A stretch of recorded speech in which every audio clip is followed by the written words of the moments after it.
The regular season is about to begin, and I thought I would take a brief moment just to examine and predict some of the different things that we might see out of Fantasyland this year. First, we're going to start with my sleeper pick of the season. I am going with Mike Williams, wide receiver for the Tampa Bay Buccaneers. A lot of people have been down on this guy because, well, Vincent Jackson is now on the team. He's the #1 receiver, and he's going to steal a lot of looks from this guy. Yes, Vincent Jackson might steal some targets, but I still think Mike Williams is a solid #2 receiver, both in the league and both in the NFL and in fantasy world.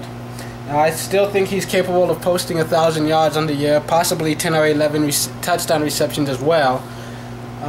He's not quite Vincent Jackson, but he's still very close. Vincent Jackson 6'5", but Mike Williams is still 6'2". He's a decent matchup for most corners, and Vincent Jackson is gonna have all the top cornerbacks in the league covering him. Mike Williams is gonna be matched up against get a lot of single coverage against lesser defensive backs. So I would not be shocked to see him breaking free on quite a few plays. And I think one of the biggest factors would just be Josh Freeman. A lot of people they're skeptical about whether or not can he have the production like he did as a rookie, or will he repeat his sophomore slump into this third season. I expect him to bounce back. They solidified the running game, adding Doug Martin. Between Martin and Blount, that should be a pretty decent two-headed attack over there. And now adding Vincent Jackson as a weapon, adding Carl Nix in protection. And I think this is an offense that can do great things this year. So Mike Williams is my sleeper pick of the year. And as far as duds, I'm just going to go with the Jets. I mean, I would not choose anyone on the Jets offense. I don't think everyone's saying that somewhere in the season Mark Sanchez is going to be benched and Tim Tebow will be the starter. I'm not expecting it to happen, but I will not at all be shocked if it does. Sanchez has obviously had his struggles. And there are too many other options who are just so much more consistent than him. Sanchez, at best, he's a good second or third QB in the deeper leagues if you're really desperate for depth at the position. But yeah, and Shonne Green, I'm not sold on him. He came into the league as a highly regarded prospect, but he has disappointed owners every season, and he has to convince me first that he can actually carry the load for the team. He has yet to do that. His production has dipped every single season, and I don't know if that's going to happen again this year. But I'm not taking that chance.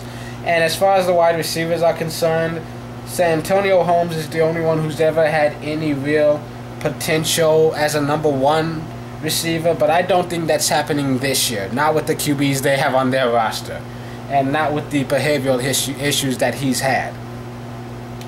And, well, there are going to be a few surprises this year. We're going to look at people who might drop off from last season. And I decided to go with running backs. You've got a few different halfbacks like Frank Gore, Legarret Blount, and I think and Micheal Turner. Frank Gore and Micheal Turner, they were #1 guys. Legarret Blount, he wasn't quite at their level, but he had sleeper potential. All three of these guys, their numbers, are probably going to dip this season because of a decreased workload. They're gonna be sharing more time with the other backs. However, they still have good sleeper potential because they still have explosive playmaking ability. You never know when they're going to break off an 80-yard touchdown run. But at the same time, yeah, these are definitely three players who used to be, you could conceivably draft them as your #1 halfback, but now I'd see them as #3 or 4 just to add some depth to your team. Gore and Turner do have potential as a #2 back, but at the same time, I would take a risk on a younger guy who is going to get some carries. which actually brings us to our must-starts of the year. 5 players who I feel you have to start them. If these guys are available in the first round, you take one of them because they're not going to be available in the second round. And these are 5 players who, if you have them on their roster, they are in your starting lineup unless they are on a bye week or they are injured. And these 5 players are Arian Foster, Ray Rice, LaShawn McCoy, Drew Brees, and Aaron Rodgers. I think those are 5 players who you can easily expect to put up 20 points per game. I mean, these are guys you can count on every single week.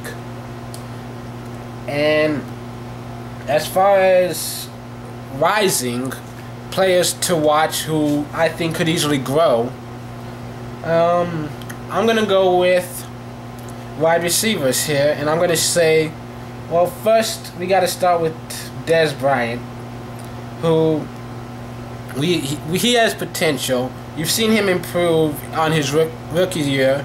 Last season he came close to eclipsing 1,000 yards. He had some good touchdowns.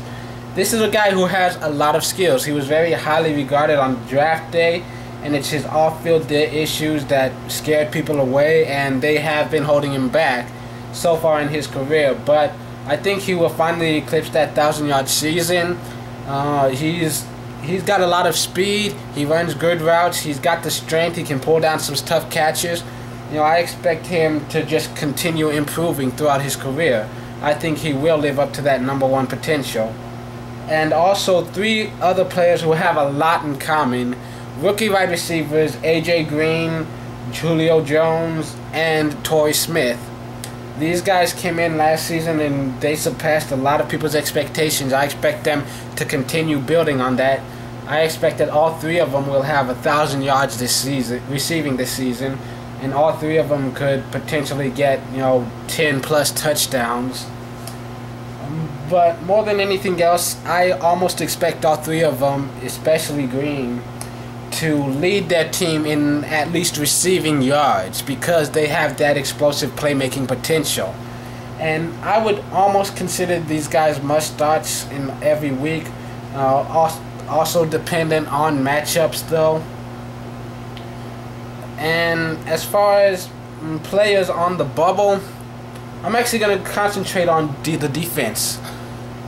It's hard to really just pin out any defense that is going to outperform every single week.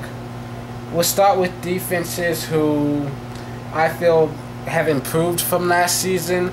Number 1, the first on my list, the Cowboys and the Bills, who improved on their weaknesses. The Cowboys, they picked up a lot of players in the backfield.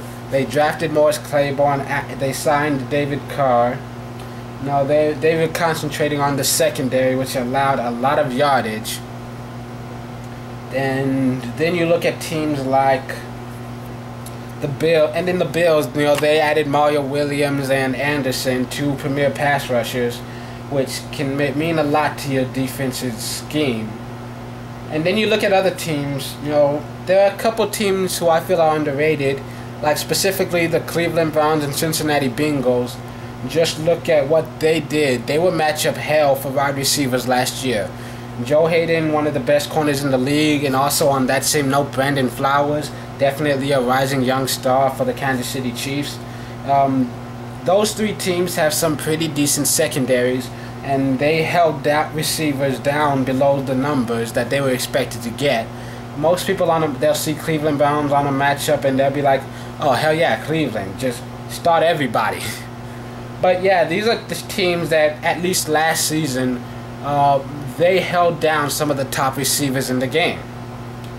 But at the same time, especially in Cleveland, not so much on the run defense. Definitely not a lot of playmakers. And one of the reasons that receivers were held down is because teams just kept pounding the ball all game long. And other teams on the bubble, like for me, the biggest one would be once again the Jets. And last year, this is a team that was so dominant.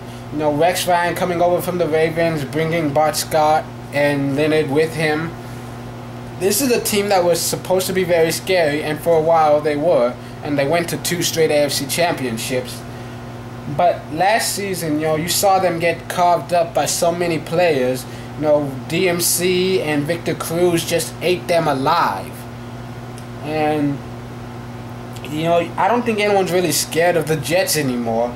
But at the same time, I think they still have some great talent on that roster. And they added LaRon Landry, who I think has the same skill set as a Troy Polamalu, though he hasn't actually played up to that level yet. He's had a lot of injuries holding him back throughout his career. But this is a team that could go either way. You could have another one of those games where they give up 200 yards to McFadden again, or where they allow Cruz to run wild on them with like 3 touchdowns, 300 receptions, whatever. But at the same time, they still have a lot of the same talented players that we were shutting down teams before. That would hold teams to like less than 10 points a game. So they do have potential, and the same goes for the 49ers. I think they definitely played much better than expected last year.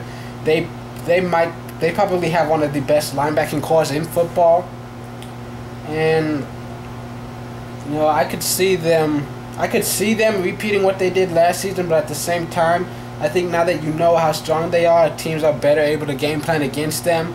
And I think that team went how many weeks without allowing a single rushing touchdown? I mean, I don't know if they're going to be able to repeat that kind of production, but they might still be top tier.